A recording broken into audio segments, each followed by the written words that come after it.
देखिए, लोकतंत्र की हत्या करने वाले को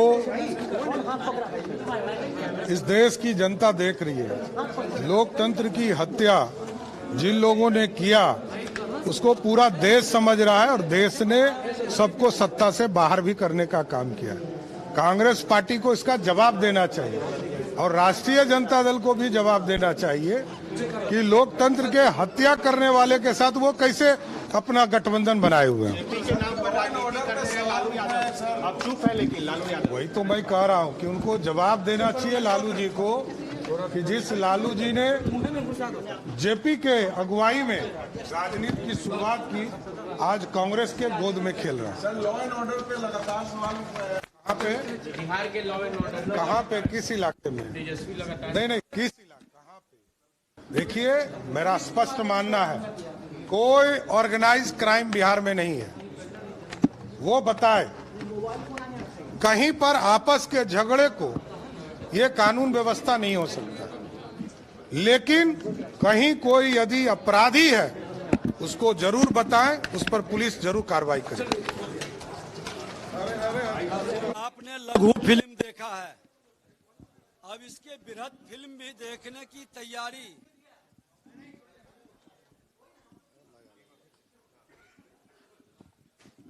अभी आपातकाल पर लघु फिल्म दिखाया गया। इस पर बिहार की धरती, लोकतंत्र की धरती पर संपूर्ण क्रांति का नारा गूंजा है। एक बृहद फिल्म के लिए हमने फिल्म नीति जो लाई थी, कला संस्कृति मंत्री के रूप में हमने सेक्रेटरी को भी बोले हैं कि संपूर्ण क्रांति का फिल्म आने वाले जनरेशन को दिखाएं और बिहार के फिल्म नीति में उनको अनुदान भी मिलेगा और ऐसे लोग बिहार के धरती पर लोकतंत्र के रक्षक के रूप में जिसने अपने बलिदान दिए या संघर्ष किए, उनको आने वाला पीढ़ी जानेगा भी। और इसलिए मैंने कहा कि संविधान निर्माता के ठीक 25 साल के अंतराल में ही इस तरह की घटना घटती हो और आज भारत के लोग लोकतंत्र की हत्या दिवस का 50वां वर्षगांठ मनाता हो। जिस भारत का गौरवशाली इतिहास रहा, जिस भारत ने लोकतंत्र दिया दुनिया को, राजतंत्र थे और राजतंत्र से निकालकर लोकतंत्र दिया।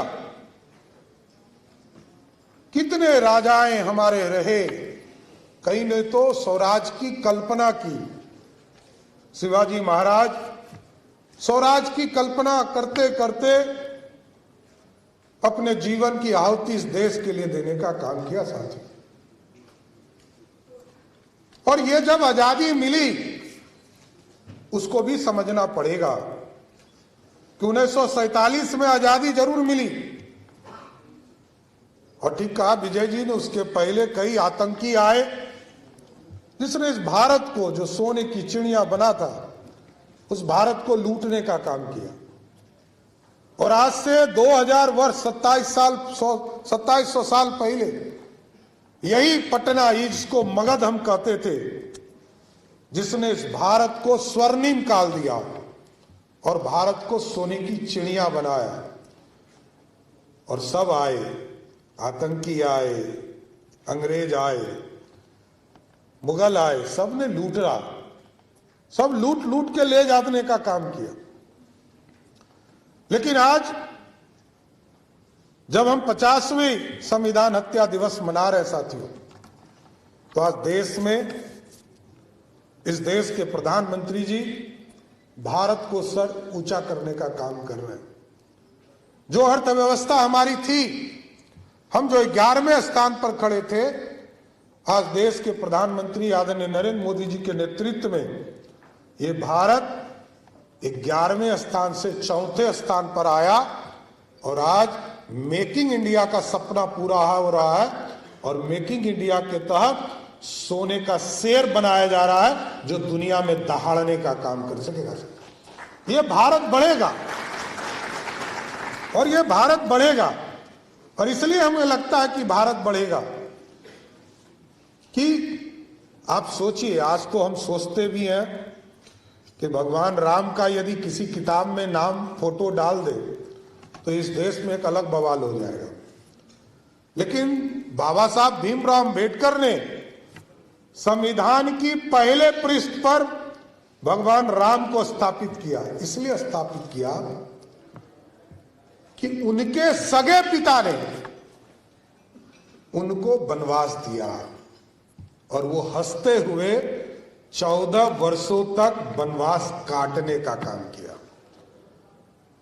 आप सोचिए, इससे बड़ा मर्यादा पुरुषोत्तम राम कोई नहीं हो सकता, कोई मर्यादा नहीं निभा सकता। आज यदि किसी को पता चले कि वो सत्ता के शीर्ष पर बैठने वाला हो, राजा बनने वाला हो, और उसको उठाकर जंगल भेज दे तो कितनी हत्याएं हो जाएगी आप सोच नहीं सकते। लेकिन स्वयं के पिता जिसने जन्म दिया, जिसके जन्म के लिए कितने साधु संतों से मिलने का काम किया, और इस सारी संरचना को बाबा साहब भीमराव अंबेडकर ने मर्यादा पुरुषोत्तम राम बनाया। और इस देश के लोगों ने के आदर्श आज भी प्रभु श्री राम है। और याद कीजिए साथी, इस देश में जो संविधान बदलने का काम भी इस देश में हुआ, 1975 में ही संविधान, उसके पहले सेकुलर शब्द नहीं था। मूल भावना में कहीं भी सेकुलर शब्द नहीं था। 1975 में ही पहली बार जब इस देश में इमरजेंसी था तो सेकुलर शब्द लाने का काम किया गया। लेकिन देश के सभी कोने में तो सेकुलर शब्द आ गए, लेकिन जिस कश्मीर में संविधान का सेकुलर शब्द आना था उसको इंतजार करना पड़ा। और 1975 से लेकर 2020 तक जब तक 370 नहीं हटा तब तक वहां सेकुलर शब्द स्थापित नहीं हुआ। आज भारत एक है, हम अखंड भारत का सपना देखते थे। कश्मीर से कन्याकुमारी तक भारत एक हो, भारत अलग दिखता था। 567 रियासतों ने मिलकर इसके लोकतंत्र की स्थापना किया था सर। लेकिन कुछ लोगों को इस संविधान से प्रेम नहीं था, लोकतंत्र की हत्या कर रहे थे। और लगातार आपको जानकर आश्चर्य होगा कि एक पार्टी इस देश के 162 बार राष्ट्रपति शासन लगाने का काम किया और कोई अपराध नहीं। प्रधानमंत्री जी का मन हो गया कि इस प्रदेश में राष्ट्रपति शासन लगाना है, लगा दिया। 1, 7, 8 राज्य ऐसे होते थे जिस राज्य में संविधान पूरी तरह समाप्त करने का काम किया। इसलिए साथियों, मैं जरूर आग्रह करूंगा आप साथियों से, हमारी जो नौजवान पीढ़ी है उनको जानना चाहिए और जो टेलीफिल्म के माध्यम से आपको बताने का भी काम किया गया कि लोकतंत्र की हत्या कैसे हुई, किन लोगों ने किया, और इस संविधान के बचाने के लिए। कि आज भी हम लोग संविधान के अंतर्गत काम करते हैं तो ये लगता है कि जो 1947 में कल्पना की गई, 1950 में स्थापित किया गया और 1950 से भारत के संविधान को जब भारत के लोगों पर लागू किया गया तो कल भी नया था और आज भी लगता है कि 2025 में भी ये नया ही है इस भारत के लोकतंत्र के लिए। ये बाबा साहब अंबेडकर और पूरी संविधान सभा ने मिलकर इसको बनाने का काम किया सर। इसलिए सब लोगों से आग्रह करेंगे कि जिस तरह आपने देखा कि 26 नवंबर 1949 को संविधान बनाए गए और ठीक 25 साल में लोगों ने हत्या कर दिया। अब इस भारत को श्रेष्ठ बनाने में, भारत की समृद्धि को आगे ले जाने में, भारत की संविधान को बचाने में आप सभी लोगों की आवश्यकता है। भारत के संविधान की रक्षा करें। और जो हत्या दिवस इसलिए मनाया गया कि हमें यह पता जरूर चले कि भारत के संविधान की हत्या किसने की। और मैं तो इसको पॉजिटिव भी कभी कभी लेता हूं। नीतीश कुमार जी जैसे जेल गए और नीतीश जी के बारे में आप चले जाइए बक्सर के जेल में, हजारीबाग के जेल में, वहां आपको जेल के अंदर रजिस्टर मिलेगा। नीतीश कुमार जी ने 1975-76 में अपने संस्करण में लिखा है, स्मरण में उन्होंने लिखा है कि जब हम बिहार की सत्ता में हम लोग शामिल होंगे तो बिहार में महिलाओं को 50% का आरक्षण देने का काम करेंगे। आज से 50 साल पहले कोई लिखता हो और वो सत्ता में बैठने के बाद लोगों की ऐसी व्यवस्था करता हो, ये करने वाला कम लोग मिलते हैं। इसलिए लोकतंत्र को बचाना है और इस देश को की संस्कृति, सभ्यता और समृद्धि, जिस धरती पर शक्ति साक्षात इस धरती से निकली हूँ, माँ जानकी का अवतरण इस धरती से हुआ है, जो लक्ष्मी के स्वरूप को लेकर के इस धरती पर आकर राजा राम को भगवान राम बनाने का ताकत प्रदान किया। जिस रामचरितमानस को हम आस्था का, परिवार का, समाज का सबसे बड़ा ग्रंथ मानते हैं, उस धरती से हिंदी आंदोलन संपूर्ण क्रांति का बिगुल बजा, संपूर्ण क्रांति का नारा दिया गया। यही गांधी मैदान में सबको उत्सुकता थी कि इतनी भीड़ क्यों जा रही है। 8-9 साल के हम लोग थे, थोड़ी थोड़ी याद, भीड़ को देखने के लिए हम लोग भी रोड पर भारी भीड़ जुटी थी। लोकतंत्र हिटलर शाही तानाशाही के विरुद्ध लड़ाई लड़े थे, आज उसी हिटलर शाही तानाशाही से समझौता कर ली। प्रेस सेंसरशिप का विरोध करने वाले मंत्रियों को हटा दिया गया। उनके अपने दल के अंदर के लोग को ही किस तरह से उनकी आवाज को बंद करने का एक नया खेल शुरू हुआ। लाखों लोग शहर साफ करने के नाम पर बेघर कर दिए गए। धार्मिक संतों तक को नसबंदी के नाम पर अपमानित किया जाने लगा। जो पहले से ब्रह्मचर्य का संकल्प लिया गया, उनकी भी नसबंदी के नाम पर अपमानित कर करके सनातन संस्कृति पर प्रहार करने लगा। लोकतंत्र की हत्या के लिए अनुच्छेद 21 को निलंबित कर दिया गया। प्रधानमंत्री, राष्ट्रपति उनके कार्यों पर दंड मुक्त किया जाए। वही कांग्रेस आज लोकतंत्र की दुहाई देता है। शोर मचाए शोर, जिसके डीएनए में ये वृत्ति प्रवृत्ति समाहित है, वो संविधान लेकर निकलता है और कहता है लोकतंत्र खतरा में।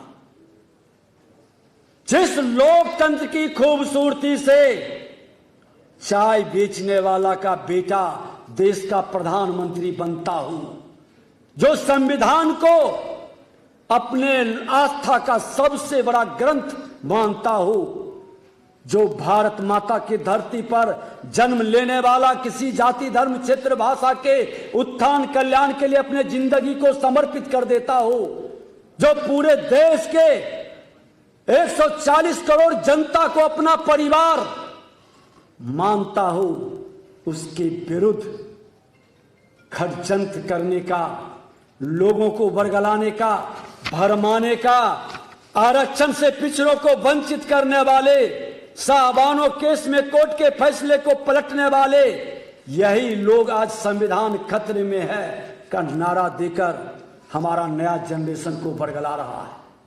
मैं मित्रों कहना चाहूंगा, ये मानवीय गुण है, नेचर सिग्नेचर नहीं बदलता है। जो अपराध की वृत्ति और प्रवृत्ति लेकर आता है, जो हिटलर शाही, तानाशाही, भ्रष्टाचार की मानसिकता से पोषित है, वो कितना भी रंग बदल ले, कितना भी चेहरा छुपाने का प्रयास करे, उसकी वृत्ति नहीं बदलेगी। डिजिटल इंडिया का युग है। लोगों को बरगला करके आप कितना भी सोशल मीडिया पर पैसा खर्च कर करके अपने चेहरे का ब्रांडिंग कर लो, लेकिन आज का युवा आपके पीछे का इतिहास जानेगा कि भारत गुलाम कैसे बना। इसको जिस तरह से छुपाया गया, आज के इस कांग्रेस राजद के पाठशाला से पढ़ने वाले लोग भी उसी वृत्ति और प्रवृत्ति से ग्रसित है। वामपंथी पार्टियों ने भारत छोड़ो आंदोलन का विरोध किया था, चीन युद्ध के समय देश विरोधी रुख अपनाया था, अघोषित आपातकाल राजद के युग में था। किस तरह से गरीबों का मसीहा बनकर आया था, जातीय उन्माद पैदा किया। आपको यहां पर बहुत कम उम्र के भी लोग बैठे हैं। 30-35 साल पहले अघोषित आपातकाल, उस मानसिकता के लोग, राजद के साथ कांग्रेस भी सत्ता में बिहार में बैठी थी और जेपी आंदोलन से निकले हुए लालू प्रसाद जी 15 साल, जिसको माननीय न्यायालय ने जंगल राज कहा, हत्या, अपहरण, लूट, बलात्कार का ये उद्योग चलाया, नरसंहार करता था और मुख्यमंत्री के आवास में बैठता था।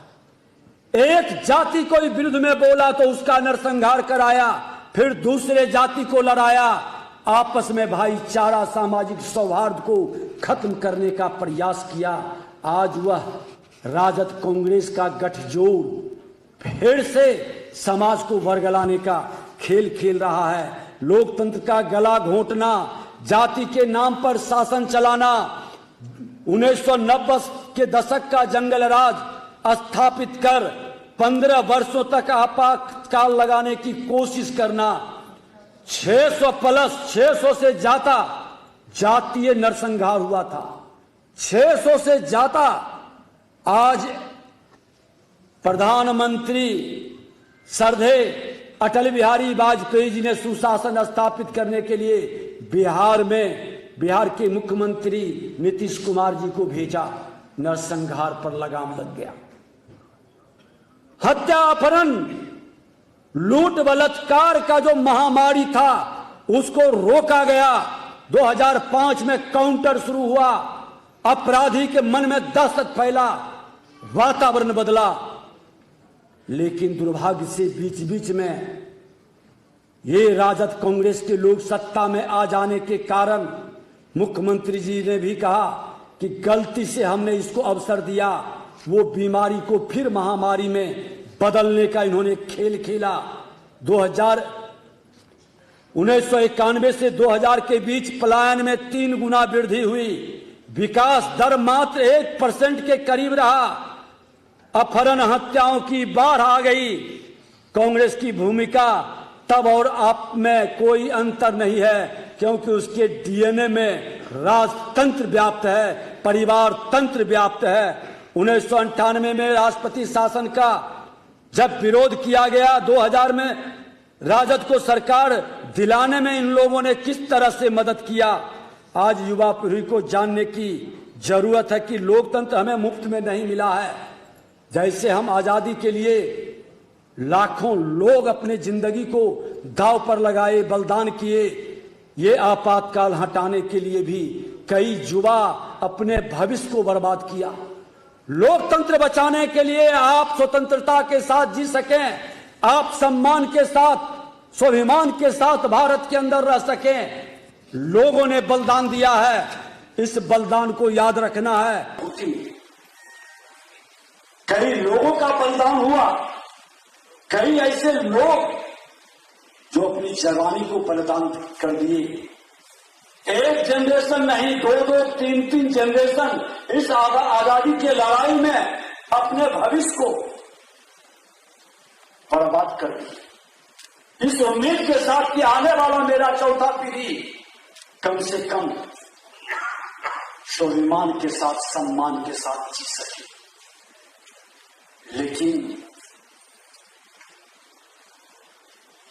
जब 25 जून 1975 आजादी के बाद लोकतंत्र की पुनः स्थापना हुआ, सत्ता के लिए देश को बांटने के विषय पर चर्चा नहीं करेंगे, लेकिन ऐसे मानसिकता के डीएनए में लोकतंत्र में विश्वास नहीं था। परिवार तंत्र को जिसने स्थापित किया, हम और हमारे बाद हमारा पुत्र, हमारी पुत्री, हमारा परिवार के लोग ही सत्ता में बैठेगा, ये मानसिकता लोकतंत्र की हत्या का बीज उसी दिन बो दिया। 25 जून 1975 ऐसी एक तारीख है जिसने भारत के लोकतंत्र को झक। गोल जहां 27 वर्षों के सफर में 17,000 से भी अधिक छात्रों ने डॉक्टर एवं इंजीनियर बनकर भरे सफलता की ऊंची उड़ान, जहां साधारण छात्र भी असाधारण सफलता प्राप्त कर बना रहे इतिहास।